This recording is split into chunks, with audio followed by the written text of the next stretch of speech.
Lidi, dneska tady jsme u prvního videa tady na mém YouTube kanálu. Jsem tady v Fishgo. Já už tady mám otevřený tady druhý svět. Jdeme.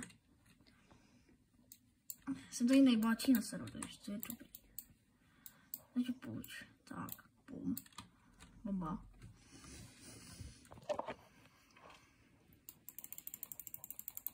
Pojď, nějaká dobrá. Že by byla.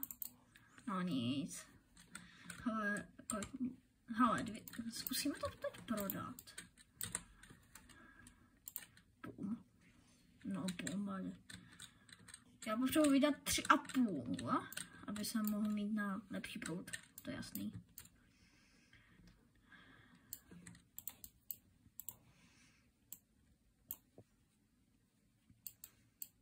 Tohle jsem já. Kdybyste si mě chtěli přidat, tak se mnou zachovala štítka 1, 2, 3. A kdybyste chtěli mě se přidat do threadu. Mám, co to je? Ta ryba se jmenuje Mahi Mahi. Co to je za ryby? To reálně fakt nechápu. Jo, a jak chcete chytit hned legendary rybu, tak musíte mít 150 ryb, tady to.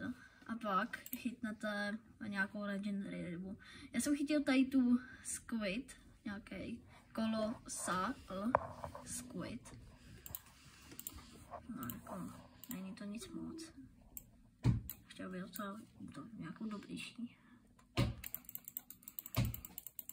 Až budu mít 3,5 milionu, tak bude končit video, takže doufám, že to získáme docela pomalu. Tohle je nějaká dobrá ryba. A, no nic.